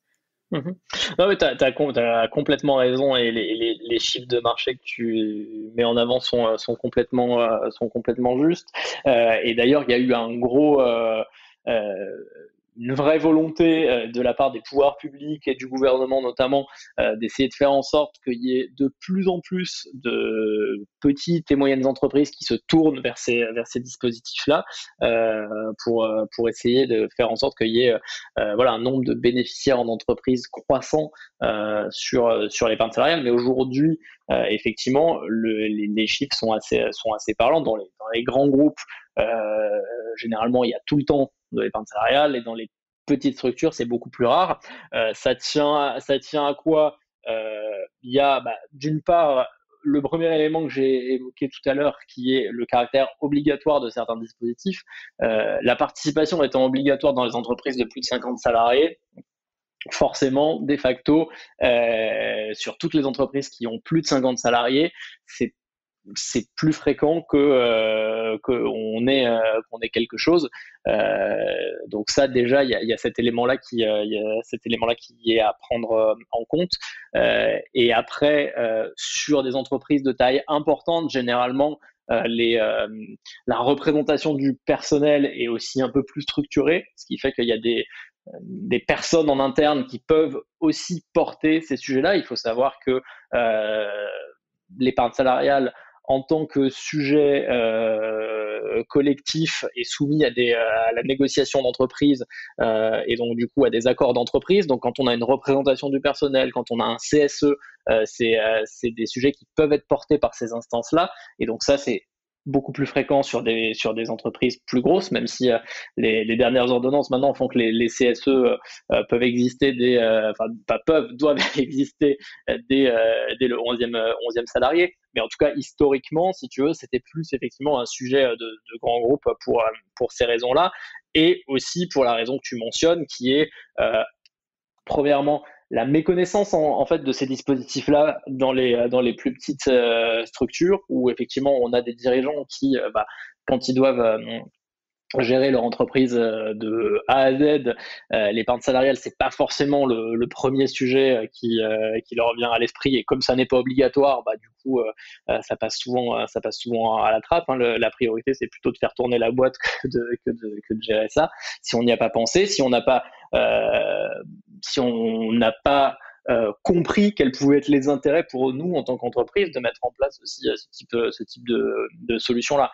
Et donc c'est là où effectivement tu as complètement raison. Quand on s'est lancé, nous, chez Epsor, on avait vraiment pour but de démocratiser ce produit qu'on considère être vraiment intéressant, aussi bien pour l'entreprise que pour les collaborateurs, et donc de faire en sorte de le démocratiser auprès d'un maximum d'entreprises, et d'entreprises de petite et moyenne taille. Et c'est ce qu'on a fait au départ, et c'est ce qu'on continue à faire aujourd'hui. On a pu justement profiter de toute la communication qu'il y a pu y avoir avec le gouvernement autour de ces sujets-là, qui a remis pas mal d'intéressement sur le devant de la scène, qui a pas mal parlé des sujets pour justement prendre la parole et aller parler à des chefs d'entreprise de petite et moyenne taille pour mettre en place ce type de produit. Et on a connu un succès là-dessus. On a de plus en plus de boîtes qu'on équipe de cette taille-là et qui viennent pour la première fois mettre en place quelque chose. Et en fait, en parallèle, nous, on a vu que la solution qu'on avait développée, on avait deux principales idées en développant AppSource. C'était d'une part, effectivement, rendre cet accès plus facile à des entreprises et d'autre part, surtout, rendre ce produit plus intéressant pour les épargnants et apporter du conseil aux épargnants. Et on s'est aussi rendu compte que cette deuxième partie-là a eu du succès auprès d'entreprises plus grosses et donc on a aussi développé chez nous toute une activité commerciale auprès d'entreprises de taille plus importante. Et donc aujourd'hui, on travaille sur les deux terrains, à la fois équiper des petites structures qui viennent pour la première fois à l'épargne salariale et les accompagner dans la mise en place de ce qu'elles souhaitent mettre en place. Et de l'autre côté, accompagner des entreprises de taille plus importante, voire des grands groupes, dans la revalorisation de ces dispositifs-là au sein de leur entreprise et l'accompagnement de leurs collaborateurs avec une solution plus intéressante pour leurs salariés. Oui, parce que, en fait, là, ce que tu décris, c'est, je dirais, la grosse deuxième difficulté à laquelle on fait face. Donc, la première, c'est effectivement, est-ce que j'ai un dispositif dans mon entreprise? C'est quoi exactement? Qu'est-ce que j'ai à ma disposition? Du coup, quel est mon intérêt à faire des versements, à pas en faire? Combien, etc., etc. Ensuite, on a le salarié qui a son dispositif dans l'entreprise, effectivement, et elle est où l'information? Comment je sais ce que je peux faire? Quel est mon intérêt? Et puis, parce que il faut... l'autre sujet, en fait, de l'épargne salariale, c'est que comme ça reste une poche d'épargne, c'est de l'argent après qu'on peut décider de faire fructifier au sein de cette poche d'épargne, donc du PE ou du PER. Donc en gros, comme une assurance vie ou comme un PEA, c'est de l'argent qu'on peut répartir, où on décide de son allocation entre des placements sécurisés et des placements sur les marchés financiers, concrètement, plus exposé, comme on dit. Donc en fait, il y a au-delà des mécanismes, au-delà de la prime, les versements volontaires, les abondements, etc. Après, l'argent, il travaille. Et toi, ce que tu t'es rendu compte, c'est que en fait, il y avait tellement un manque d'informations que personne n'utilise ces dispositifs-là. Même dans l'optique de faire travailler l'argent, quoi. Donc globalement, il y a quelqu'un qui décide d'un arbitrage pour toi et les salariés se désintéressent majoritairement des arbitrages à faire sur leur PE ou leur PER. Les salariés, effectivement, sauf peut-être une petite niche, mais tu l'as bien dit toi-même en début d'épisode, les salariés que toi, tu as pu interroger dans les relations que tu as avec un certain nombre d'épargnants, ils ont cet argent-là, mais ils s'y intéressent pas vraiment. Et quand on dit s'y intéressent pas vraiment, c'est-à-dire que quand bien même l'argent a été investi au départ, une fois par an, au moment où ils touchent leur prime sur leur plan d'épargne entreprise ou sur leur plan d'épargne retraite, derrière, sur quel support il a été investi? Est-ce que ce support il évolue correctement ou bien est-ce qu'il faudrait que j'aille faire un arbitrage pour aller sur autre chose? Est-ce que le support sur lequel je l'ai investi il correspond à moi, mon horizon d'investissement, mon appétit pour le risque, etc. C'est des choses. C'est des choses qui sont assez lointaines. Et donc, c'est effectivement là-dessus aussi où nous, on a voulu apporter de la valeur chez AppSource en créant justement à la fois un robot advisor qui permet de conseiller les épargnants dans la gestion de leur épargne salariale, en leur donnant accès à des conseillers en gestion de patrimoine chez nous qui peuvent appeler pour être conseillés et orientés sur leur choix de placement et vraiment les amener à s'intéresser à cette épargne-là qui bien souvent dort et n'est pas gérée de façon active par les salariés qui en ont. Et je trouve que la perte, elle est particulièrement énorme sur le PER parce que, soyons clairs, le PE, il y a pas mal de gens qui vont profiter régulièrement d'occasions pour débloquer, bon déjà au bout de 5 ans, mais voilà, parce que on n'a pas parlé des conditions majeures de déblocage, mais peut-être que tu peux en citer quelques-unes. Oui, et on n'a pas parlé de ça, et justement tout à l'heure, on n'est pas allé complètement au bout du raisonnement sur l'intérêt de ces deux plans d'épargne. J'ai fait un peu l'intérêt quand on bénéficie d'abondement. J'ai pas fait l'intérêt quand on ne bénéficie pas d'abondement. Mais quand on ne bénéficie pas d'abondement, euh, l'intérêt d'un PE ou d'un PER, il est, et on l'a évoqué tout à l'heure, sur la fiscalité des plus-values, puisqu'en fait, c'est des enveloppes d'épargne qui ont une fiscalité sur les plus-values qui est extrêmement intéressante. Et donc, c'est d'autant plus valable sur l'épargne retraite, où on peut rester investi. Si on commence à préparer sa retraite aux alentours de la trentaine ou même de la quarantaine, on va rester investi pendant potentiellement 25 ans, et donc du coup avoir une enveloppe avec une fiscalité intéressante à la sortie, c'est quand même extrêmement avantageux. Et donc du coup c'est là le vrai intérêt de ces enveloppes aussi. Si on a des supports derrière de gestion qui sont évidemment intéressants, et ça chez nous chez Epsor, on a à cœur de pouvoir proposer des supports d'investissement intéressants derrière à nos salariés. Mais un des autres avantages aussi sur le PER spécifiquement, c'est la déductibilité des versements qui peuvent être faits dessus. C'est-à-dire que en tant que salarié, j'ai accès à un PER collectif dans mon entreprise. Si je fais un versement volontaire, je bénéficie d'une déductibilité fiscale de ce versement. Donc c'est un peu tout ça les avantages de ces produits-là. Et justement sur ce côté un peu ouais, tu as une question. Qu'est-ce que tu entends par déductibilité fiscale? C'est-à-dire, alors, moi, je fais un versement volontaire de 1 000 euros sur mon PER. Oui. Concrètement, c'est quoi? Tu fais un versement volontaire de 1 000 euros sur ton PER. Si tu fais le choix c'est au choix de la personne qui le fait. Hein. Donc, si tu fais le choix qu'il soit déductible fiscalement, ça veut dire que quand tu vas faire ta déclaration d'impôt sur le revenu, dans une petite case de ta déclaration qui est la case QS de mémoire, tu vas marquer et tu vas indiquer que tu as fait un versement déductible de 1 000 euros, et en fait, ces 1 000 euros, ils vont être déduits de ton revenu imposable. Donc en fait, tu vas avoir une réduction d'impôt du fait du versement que tu as fait sur ton plan d'épargne retraite. Ah, donc c'est la totalité du versement qui est déduite de ton revenu imposable. De ton revenu imposable. Donc en gros, si tu encore une fois, si on prend la personne qui était imposée à 30% en taux marginal, si elle fait un versement déductible de 1 000 euros, bah en fait, elle gagne 300 euros d'impôt. Et alors, en fait, tu rafraîchis ma mémoire au fur et à mesure de l'épisode. Tu disais, on a le choix, parce qu'en fait, si je me souviens bien, on peut soit donc faire ce versement-là et le déclarer aux impôts, soit ne pas le déclarer et bénéficier d'un avantage quand on sortira l'argent au moment de sa retraite. Parce que sinon, si on prend l'avantage maintenant, on l'a plus au moment de sa retraite et on est fiscalisé sur ses rentes. Il y a quelque chose un peu comme ça. Ah non, mais dis pas, c'est plus compliqué que ça. Non, justement, je vais essayer de clarifier un petit peu.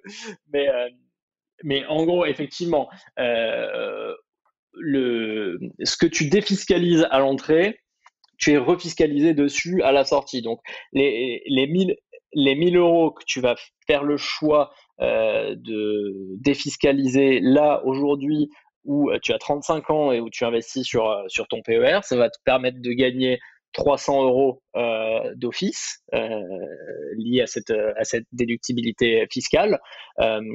Et ensuite, ces 1 000 euros, ils vont être placés jusqu'à ta retraite, donc en l'occurrence dans à peu près 30 ans. Et donc dans 30 ans, tes 1 000 euros, ce qui est le capital initial, ils auront évolué, et j'espère pour toi qu'ils auront été multipliés par un gros multiple. Mais quand tu vas sortir ces 1000 euros-là à 65 ans, toute la plus-value, en fait, elle sera pas du tout, imposée. Et en revanche, tes 1000 euros, dans 30 ans, ils seront imposés. Ils seront imposés à la sortie. Le fait est que généralement, il y a deux intérêts. Enfin, il y a deux questions qui peuvent se poser. C'est pourquoi, du coup, défiscaliser aujourd'hui à l'instant T, si c'est pour être fiscalisé à la sortie. Généralement, et l'argument qu'on peut avancer à ça, c'est que quand on est actif sur des taux marginaux, alors à 30, voire au-dessus, quand on est on va dire, quand on est au sommet de sa vie active, pour la majorité des Français, on a un taux. Sommet de sa gloire. Non, mais pour la majorité des Français, quand on est, oui, effectivement, au sommet de sa vie active, on a un taux marginal d'imposition qui est souvent être plus élevé que celui qu'on aura à la retraite, puisque en retraite, on a une diminution des revenus. Donc, l'intérêt, il est potentiellement là de se dire, aujourd'hui, j'ai un taux marginal d'imposition qui est plus élevé que celui que j'aurai à ma retraite. Donc, quoi qu'il en soit, j'ai un gain sur cet aspect-là. L'autre intérêt, il est de dire, en fait, finalement, plutôt que de donner 300 euros aux impôts aujourd'hui, ces 300 euros-là, je préfère finalement les placer pendant 30 ans parce qu'ils vont me rapporter. Donc il y a l'effet temps aussi qui est important à prendre en considération, quand bien même on ne sait pas à quel taux on va être imposé à la sortie. Oui, parce que ça fait le lien en fait avec, tu vois, ce qu'on disait sur l'importance peut-être de s'intéresser à ces sujets-là, parce que voilà, j'ai mon argent, j'ai de l'argent sur mon PE et ou mon PER. Et en fait, donc je disais sur le PE, on va le mettre, puis on va le retirer, voilà, souvent c'est ce qui se passe. En revanche, sur le PER, il est bloqué jusqu'à la retraite. Les conditions de déblocage du PER sont beaucoup plus contraignantes, il en existe très peu.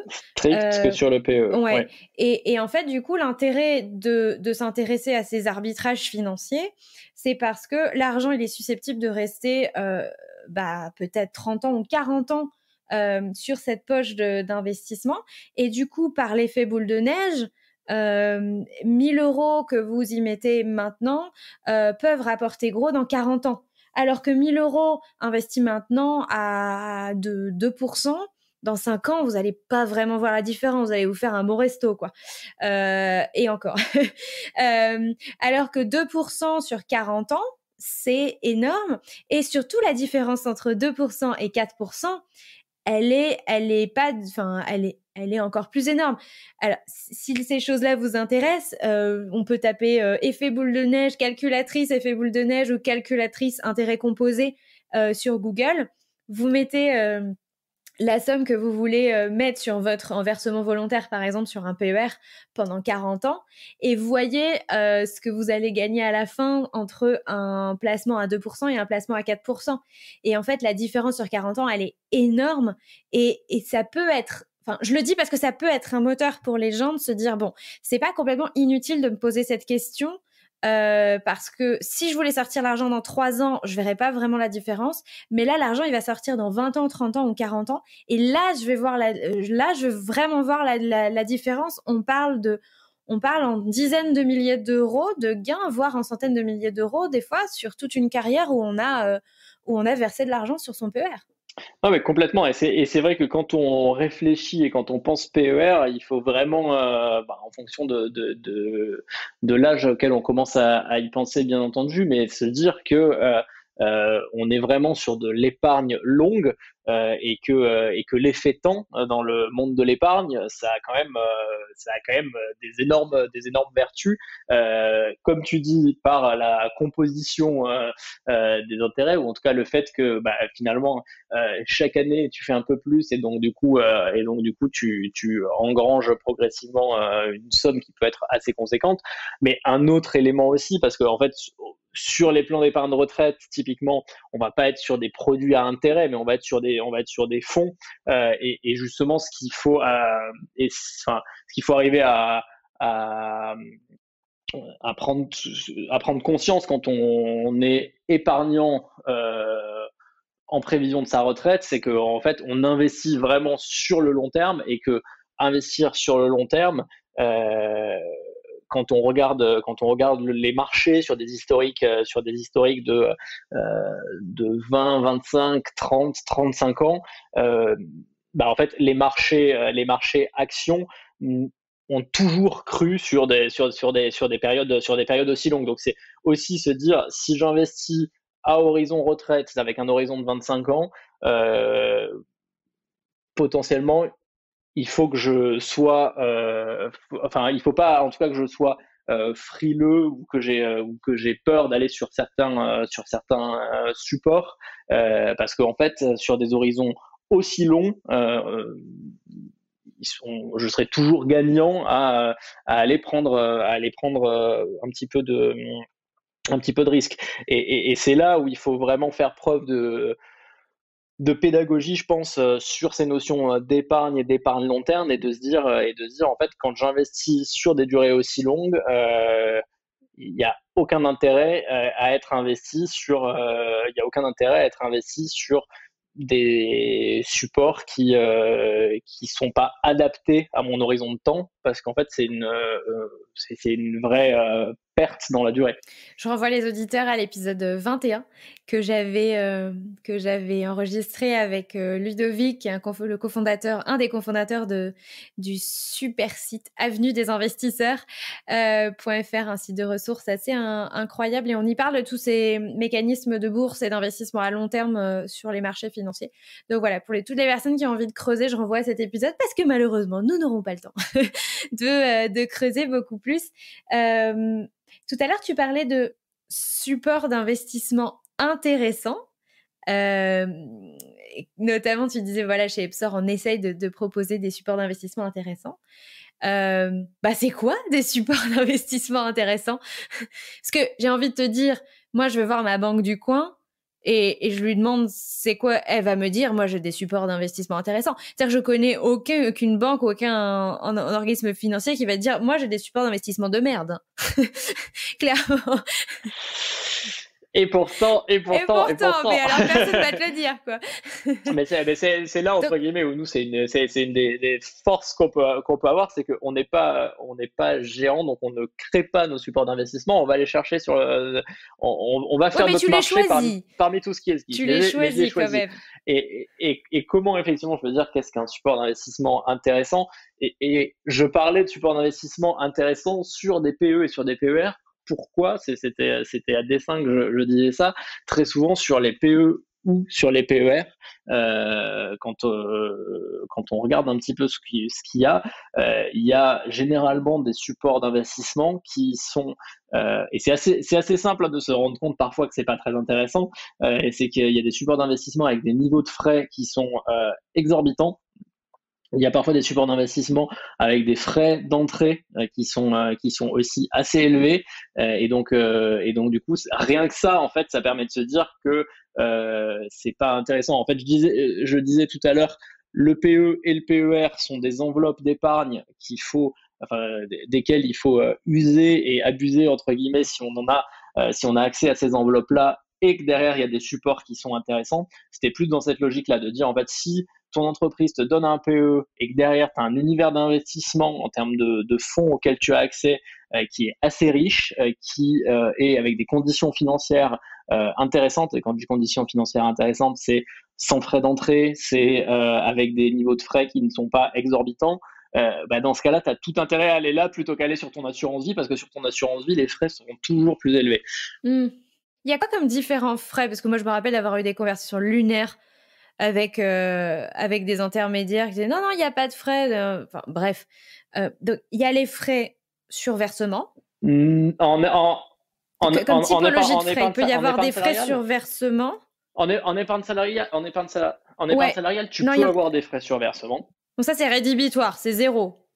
Ça c'est assez rédhibitoire, effectivement, quand tu as des frais sur versement qui sont en tout cas, c'est rédhibitoire à certains niveaux. C'est-à-dire que si c'est des frais sur versement qui sont de 2% ou de 3%, et ça nous arrive chez Epsor d'en voir, chez des prospects qui étaient à la concurrence et qui viennent chez nous, c'est effectivement assez rédhibitoire. Ça veut dire que tu vas mettre 100 sur ton plan, sur un support, en fait, tu vas vraiment investir que 97 ou 98 et d'entrée de jeu, tu as un péage de 2 ou 3 euros.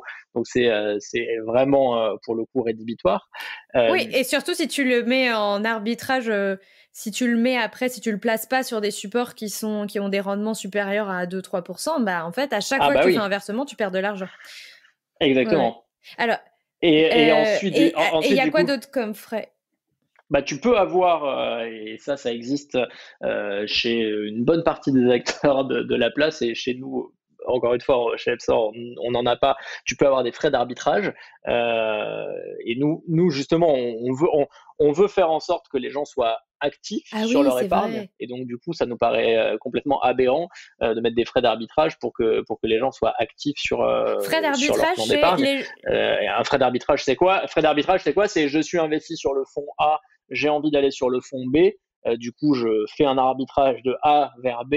Le montant que je vais envoyer de A vers B, eh bien, il va être soumis à un pourcentage de frais. Ridicule. Bon, next. C'est ça les frais d'arbitrage. Je veux faire un changement dans mon allocation. Bah, du coup, ce changement-là, il m'est facturé, quoi.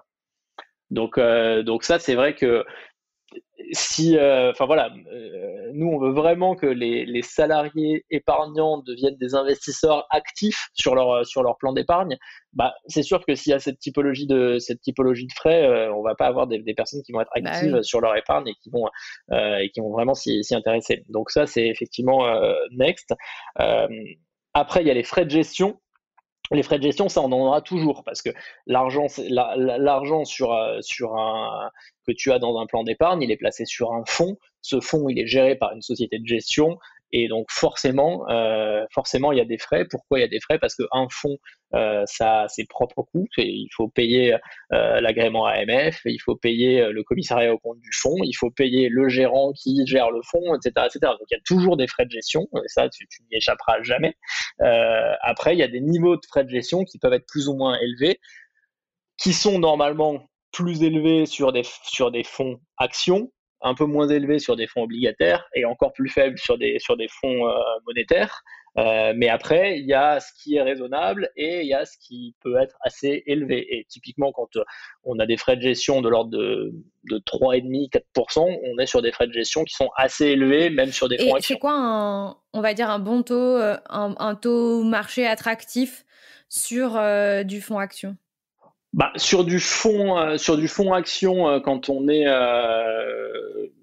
on parle entre investisseurs, on va dire ce qu'on appelle retail, hein, donc les épargnants en grand public, donc l'auditeur lambda, ou toi ou moi, des frais de gestion standard sur un fonds action, c'est entre 1,2 et 2,5, quoi. Enfin, sans vouloir donner c'est une fourchette qui peut paraître assez large, mais dès lors que oui, je ne te le cache pas. Non, mais parce que vraiment chaque société de gestion a ses propres structures de frais. Okay. Après, ce qu'il faut regarder en général quand on regarde les frais, c'est regarder les frais et regarder les performances nettes de frais. C'est-à-dire qu'un fonds action qui a un track record depuis sur les 10 dernières années et qui chaque année c'est très simple, hein, mais je vais prendre le fonds A et le fonds B comme tout à l'heure.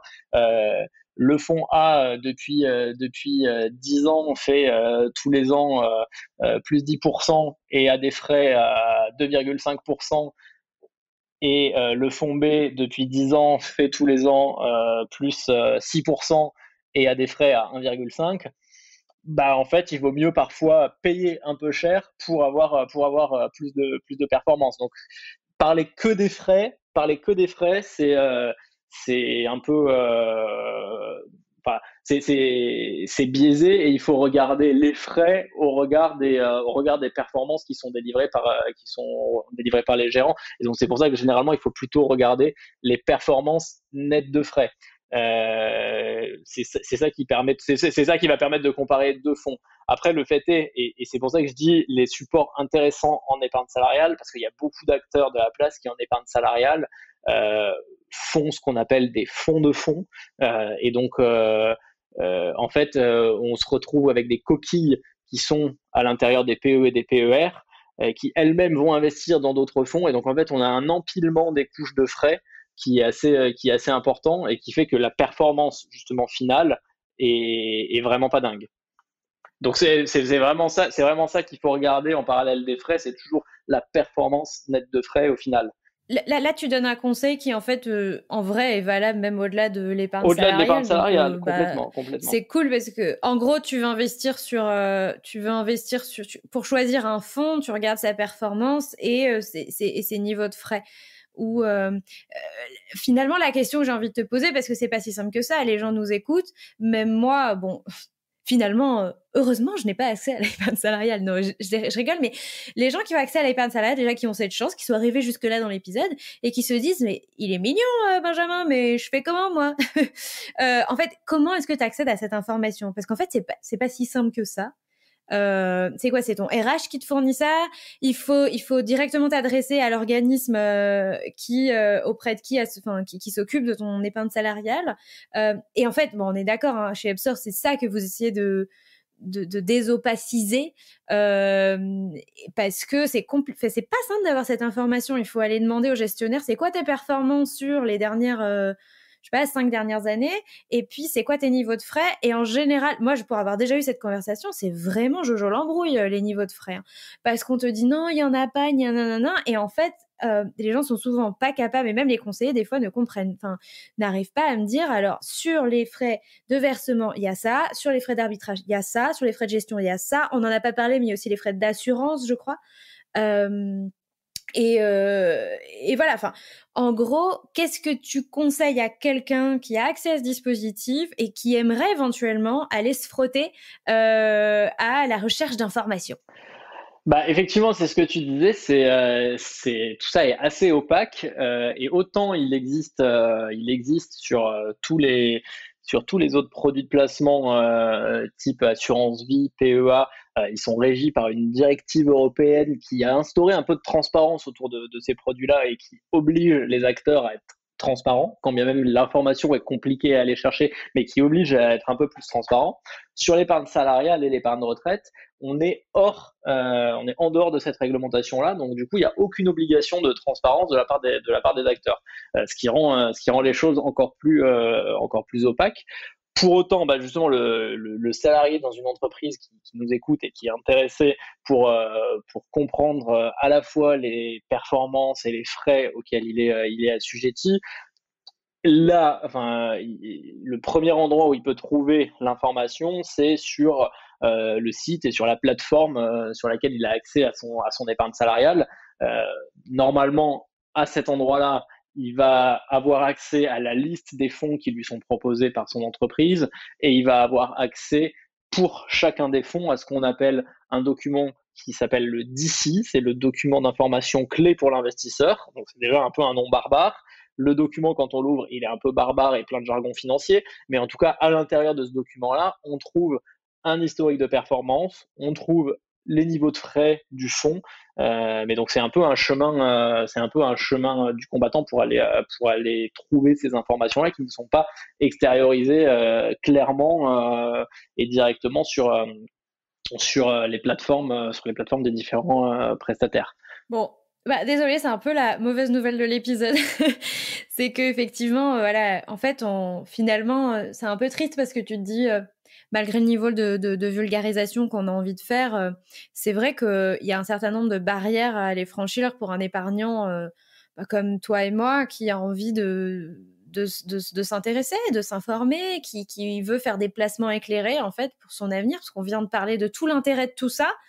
Et je suis vraiment super frustrée là, ça m'énerve. Je me dis, en fait, on est arrivé jusque-là, on a fait un bel effort pour encourager les gens à s'intéresser au sujet. Et finalement, la conclusion, c'est que malheureusement, on est aussi face à des entités qui sont beaucoup plus grosses que nous et pour lesquelles ça peut être vraiment compliqué de s'informer. Donc voilà, c'est un petit peu la petite tristesse. Est-ce qu'on essaie de se remonter le moral en parlant des cas de déblocage? On peut se remonter le moral en disant que chez nous, chez Epsor, on donne cette information d'entrée de jeu à tout le monde. Donc, si vous avez la chance d'être chez nous, vous pouvez voir en toute transparence l'information sur les frais. Et non, blague à part, effectivement, euh, c'est vraiment clé dans une décision d'investissement parce que encore une fois, tu vois, on évoquait des horizons de placement en retraite.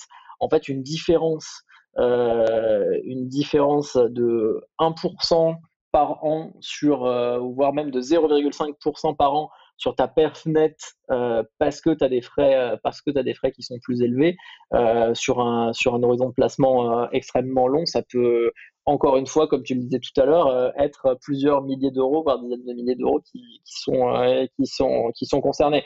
Donc, faut vraiment regarder ça de façon euh, assez précise si on veut vraiment avoir une logique d'investisseur en allant placer dans ces plans-là. C'est aussi une responsabilité de l'employeur aussi, et toutes les personnes qui nous écoutent, qui sont employeurs, alors qu'ils peuvent être dirigeants ou éventuellement décisionnaires au sein des RH sur ces sujets-là, peut-être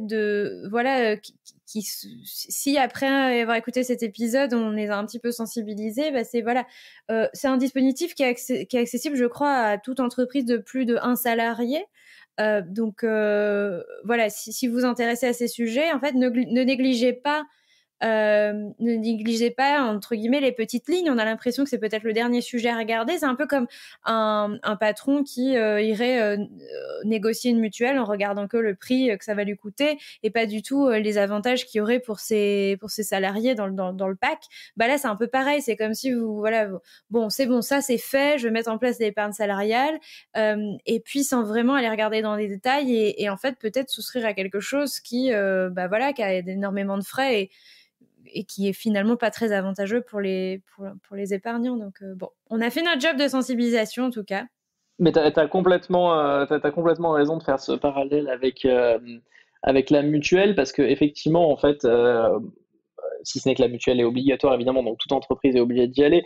Mais en fait, ce qu'on va souvent regarder, c'est effectivement combien ça va nous coûter par salarié, et puis sans forcément regarder quelles sont les garanties derrière qu'il peut y avoir, et est-ce que mes salariés sont bien couverts. De la même façon, en épargne salariale, aujourd'hui, les entreprises peuvent regarder souvent le prix facial, on va dire, de combien le prestataire va leur facturer par compte de salarié, parce que tout le monde a le même mode de fonctionnement et facture un forfait par salarié, mais sans forcément regarder derrière ce forfait-là, qu'est-ce qu'il y a, et donc à quel support de gestion mes salariés ont accès, à quel niveau de service mes salariés ont accès, comment mes salariés sont accompagnés pour gérer leur dispositif, etc., etc. Et juste arrêter finalement au prix facial qui est mis en avant par le prestataire. Mais ne soyons pas dupes en plus, c'est-à-dire que un prestataire qui va faire un prix forfaitaire au rabais, c'est parce que derrière, il va se raccrocher il va se raccrocher à autre chose. Sauf que c'est le Oui. salarié du coup qui le paye sur sa performance et non pas l'employeur. Donc effectivement, je veux pas faire les grands méchants employeurs, les gentils épargnants, c'est pas du tout mon but, mais je pense que c'est vraiment beaucoup de désinformation. Mais voilà, dites-vous que effectivement, à faire un choix un petit peu au rabais, quelque part, c'est aussi vos salariés qui vont payer sur leur performance. Donc, c'est contre-productif.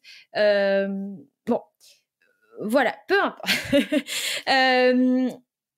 Je vais quand même qu'on parle rapidement sur cette histoire de cas de déblocage parce que ça fait lien avec le sujet que j'ai mis en stand-by au tout début.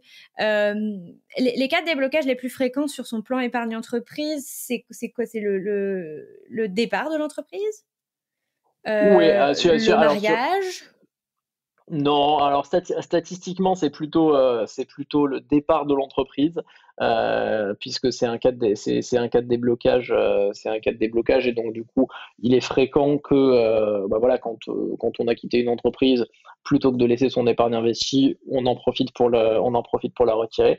Donc c'est vraiment le cas de déblocage principal, suivi de près par l'acquisition de la résidence principale, qui est vraiment l'autre gros cas de déblocage fortement utilisé. Et je pense que si tu parles autour de toi à des gens qui ont accès à de l'épargne salariale, beaucoup sont allés taper dedans à un moment ou à un autre pour réaliser une acquisition immobilière. Donc c'est l'autre cas de déblocage qui est assez fréquent et qui revient juste après le départ de l'entreprise. Mais effectivement, il y a aussi les travaux, le mariage, enfin il y en a quelques autres, mais qui finalement, tu dis, sont pas... Alors il y en a d'autres, et alors c'est ce qu'on se disait.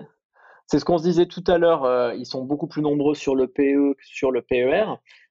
Sur le PER, à l'exception de l'acquisition de la résidence principale, qui finalement a été introduit comme cas de déblocage sur le PER, considérant que l'acquisition d'une résidence principale, c'est aussi une étape dans la préparation de sa retraite finalement. Donc c'est aussi pour ça que c'est un cas de déblocage anticipé du plan épargne retraite. Mais en dehors de ça, les autres cas de déblocage anticipé du PER sont plutôt des cas liés à des accidents de la vie, on va dire. Sur le PE, il y a des cas de déblocage plus nombreux et liés à des événements plus joyeux, pas seulement pour des accidents de la vie. Et donc sur son PE, on peut débloquer en cas de Pacs, on peut débloquer en cas de mariage, on peut débloquer en cas de naissance d'un troisième enfant, on peut débloquer en cas de travaux dans sa résidence principale et pas seulement en cas d'acquisition de sa résidence principale.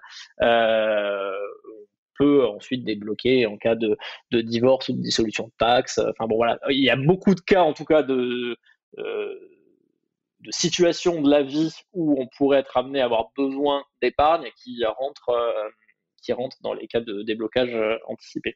Et tout à l'heure, au tout début, quand on parlait de l'actualité du PE, entre guillemets, et qu'on parlait du Covid et de, effectivement, ces conditions de déblocage sont l'objet régulièrement, tu me dis si je me trompe, hein, mais de débats sur est-ce que telle ou telle nouvelle condition doit être mise en place, etc.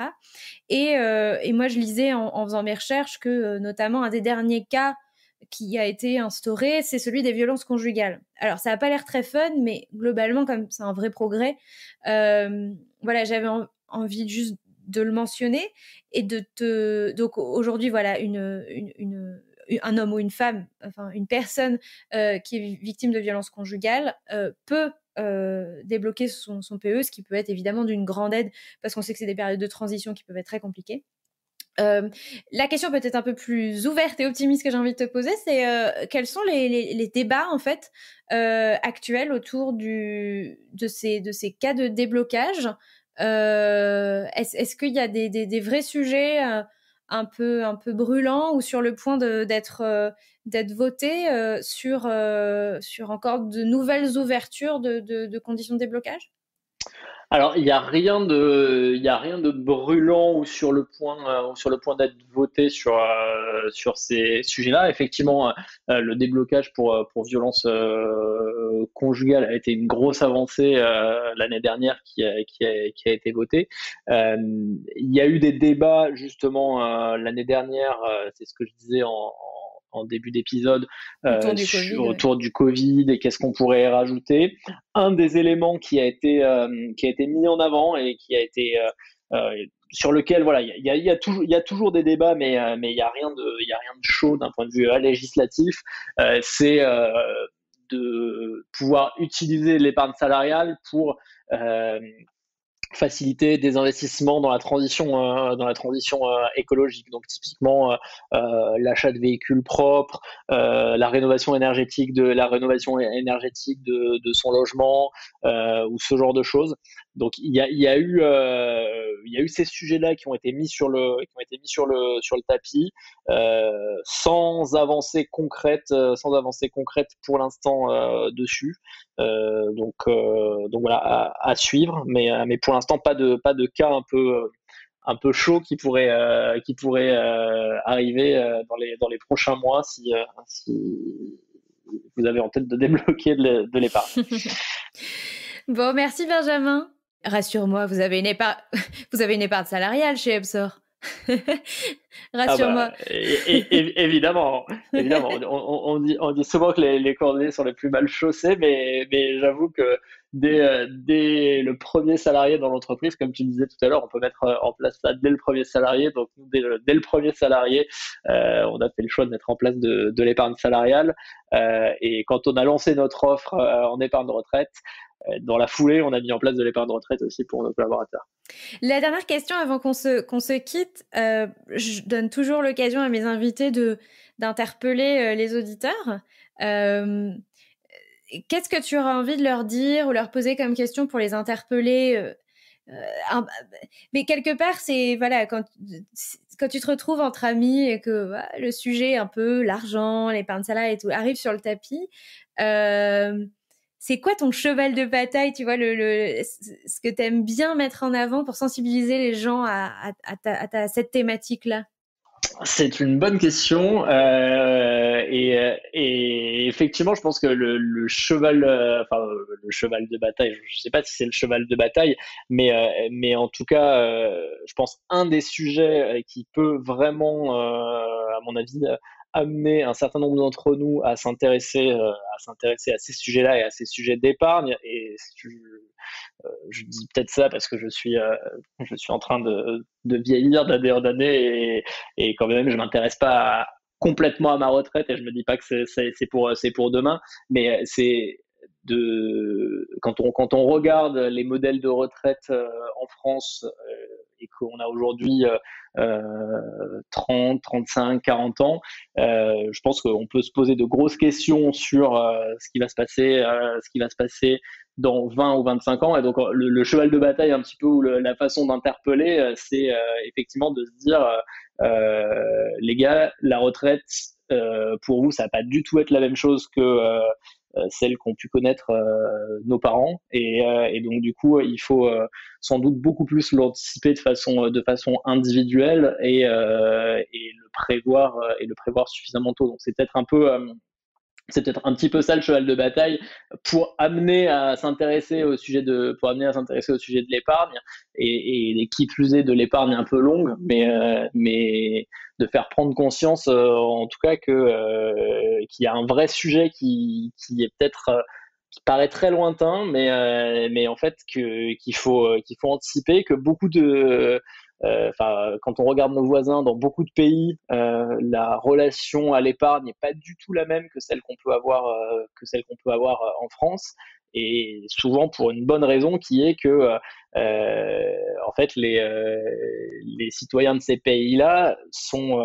amenés beaucoup plus tôt que nous à s'intéresser à des sujets d'épargne parce que euh, ils n'ont pas bénéficié du même régime de protection sociale qu'on peut avoir en France, du même état-providence qu'on peut avoir en France, et qui est potentiellement voué à évoluer un petit peu compte tenu de la démographie du pays.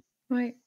Je dis souvent d'ailleurs, en fait, qu'on soit en accord ou en désaccord avec les choix politiques de nos gouvernements et la trajectoire que prend nos retraites, l'État-providence, en fait, qu'on soit d'accord ou pas et d'ailleurs qu'on ait envie ou pas de s'engager dans une lutte, ça change rien au fait que soit on décide d'anticiper quand même, soit on fait rien et on prend le risque effectivement que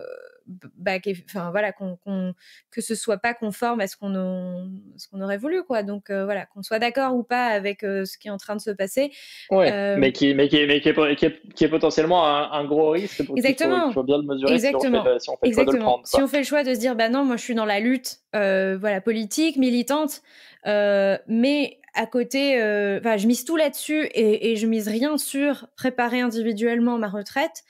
Mais voilà, c'est un choix, il faut l'assumer. Mais peut-être que individuellement, on a des leviers plus importants, même si on les connaît moins, de préparation de sa retraite. Et en fait, si on est dans cette optique militante, peut-être que faire les deux, c'est aussi la solution idéale de se battre pour soi, pour les autres, à un niveau collectif, et puis aussi d'anticiper et de préparer au cas où les scénarios qu'on souhaite ne soient pas ceux qui soient choisis par nos gouvernements, tout simplement. Merci Benjamin. Merci Delphine. Bon, écoute, je renvoie tous les auditeurs qui s'y intéressent peut-être pas enfin, un peu les épargnants aussi, mais peut-être aussi, surtout sur les décideurs d'entreprise éventuellement qui s'intéressent, au sujet. Je les renvoie sur le site d'Epsor tout simplement, EPSOR. Et puis, je pense qu'on peut on peut te retrouver sur LinkedIn. Je mettrai le lien en description de l'épisode, voilà. Merci Benjamin. Avec plaisir, merci. Et puis aux auditeurs, je vous dis à très bientôt pour un prochain épisode. Ciao, bye bye. Merci d'avoir écouté l'épisode jusqu'au bout. Alors, qu'est-ce que vous avez appris de cet épisode? Qu'est-ce que vous en retenez? Faites-vous partie de ceux qui viennent de réaliser qu'ils étaient passés à côté d'une belle opportunité depuis probablement des années? Mais comme on dit, mieux vaut tard que jamais. Courez maintenant dans le bureau du RH, du CSE ou des délégués du personnel. Je ne sais pas exactement lesquels sont concernés par le dispositif dans votre entreprise, mais courez dans leur bureau pour recueillir un maximum d'informations sur les dispositifs qui sont déjà en place dans votre entreprise, si évidemment il y en a. Pour tous les employeurs qui nous ont écoutés, c'est aussi peut-être la révélation pour vous. En tout cas, je l'espère, alors n'hésitez pas à prendre de l'information autour de vous et éventuellement via Benjamin et via sa société Epsor. Je n'ai aucune participation dans la société, je n'ai aucun lien d'affiliation à vous proposer d'ailleurs, donc c'est en toute liberté que vous pouvez faire cette démarche. N'hésitez pas évidemment à diffuser cet épisode largement autour de vous parce qu'en matière d'éducation financière, on a tous un rôle à jouer. Et le vôtre est au moins aussi essentiel que le mien derrière ce micro, si ce n'est plus encore.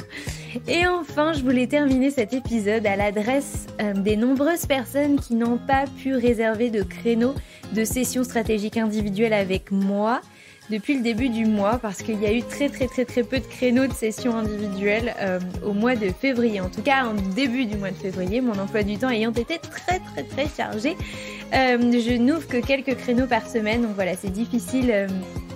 J'ai toujours pas retrouvé un rythme de pleine croisière, mais ça ne saurait tarder.